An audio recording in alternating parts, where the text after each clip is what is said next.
99 news అనుక్షణం ప్రజల కోసం. నమస్కారం. 99 న్యూస్ కి స్వాగతం. ఈ వ్యాసం అతి తక్కువ ఆస్తులు ఉన్నప్పటికీ కేరళలో ఎన్నికల్లో పోటీ చేస్తున్న 26 ఏళ్ల జర్నలిస్టు కథను వివరిస్తుంది. జర్నలిస్ట్ అహ్మద్ దంపి SUCI పార్టీ తరఫున కేరళలో ఎటుమనరూర్ నుండి ఎన్నికల్లో పోటీ చేస్తున్నారు. ఆమె అఫీషియల్ ప్రకారం ఆమె వద్ద నగదు రూపాయలు కేవలం 40, బ్యాంక్ ఖాతాలో 44 రూపాయలు మాత్రమే ఉన్నాయి. దీంతో ఆమె అత్యంత పేద అభ్యర్థుల్లో ఒకరిగా నిలిచింది.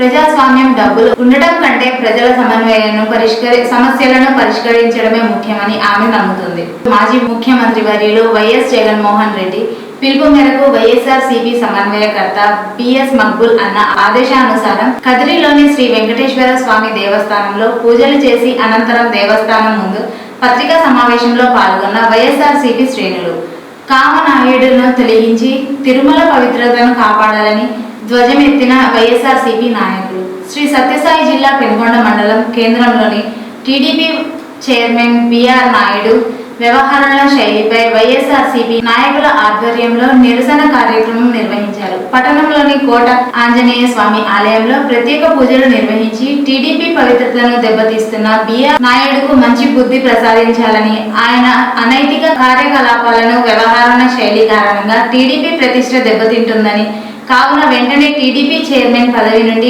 బిఆర్ నాయుడును వెంటనే తొలగించి సంస్థ పవిత్రతను కాపాడాలని డిమాండ్ చేశారు. ఈ కార్యక్రమంలో వైఎస్ఆర్సీపీ మండల కన్వీనర్లు మరియు వైఎస్ఆర్సీపీ నాయకులు, కార్యకర్తలు పాల్గొన్నారు. ఖమ్మం జిల్లా సత్తుపల్లి మున్సిపాలిటీ పరిధిలో 2వ వార్డులో ఎయిర్టెల్ సంస్థ కేబుల్ లైన్ కోసం తవ్వి 20 రోజులైంది. ఈ గుంతలో మంచినీటి సరఫరా పైప్ లైన్ కూడా ఉంది. ఆ పైప్ లైన్ పగిలి తాగునీరు సరఫరా మారుతి నగర్ లో ప్రజలకు ఇబ్బందిగా మారింది.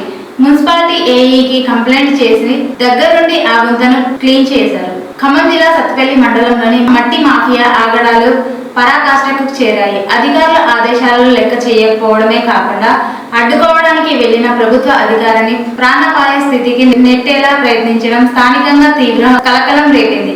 బేతుపల్లి రెవెన్యూ పరిధిలో నారాయణపురం గ్రామంలో గత కొంతకాలంగా అక్రమ మట్టి తవ్వకాలను యథేచ్ఛగా సాగుతున్నాయి. ఈ సమాచారం అందుకున్న గ్రామ పాలన కార్యాలయ అధికారులు నాగేశ్వరరావు, లక్ష్మయ్య సిబ్బందితో కలిసి క్షేత్రస్థాయి పరిశీలనకు వెళ్లారు. నిబంధనలకు విరుద్ధంగా జరుగుతున్న తవ్వకాలను తక్షణమే నిలిపివేయాలని ఆయన ఆదేశించారు.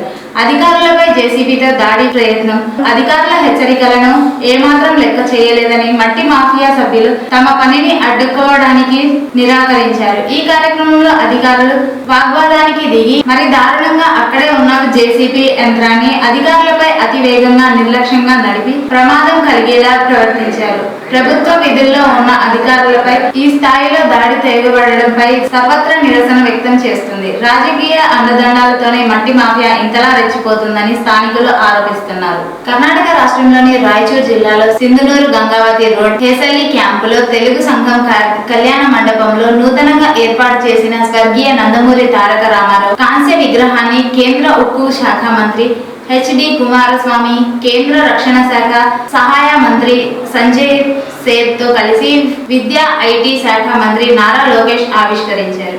హిందూపురం పట్టణంలోని మెయిన్ బజార్లో గల శ్రీ పేట వెంకటేశ్వర స్వామి వారి ఆలయంలో హిందూపురం నియోజకవర్గ ఇన్ఛార్జ్ శ్రీమతి టిఎన్ దీపికా వేణు ఆధ్వర్యంలో ప్రత్యేక పూజలు నిర్వహించిన పార్టీ శ్రేణులు. ఈ కార్యక్రమంలో రాష్ట్ర కార్యదర్శి మధుమతి రెడ్డి, ప్రజాప్రతినిధులు, మాజీ కౌన్సిలర్లు, టౌన్ కన్వీనర్లు, ఎంపీపీలు, ఎంపీటీసీలు, మాజీ సర్పంచ్లు, రాష్ట్ర వివిధ అనుబంధ విభాగ నాయకులు, వైఎస్ఆర్సీపీ నాయకులు, కార్యకర్తలు తదితరులు పాల్గొన్నారు.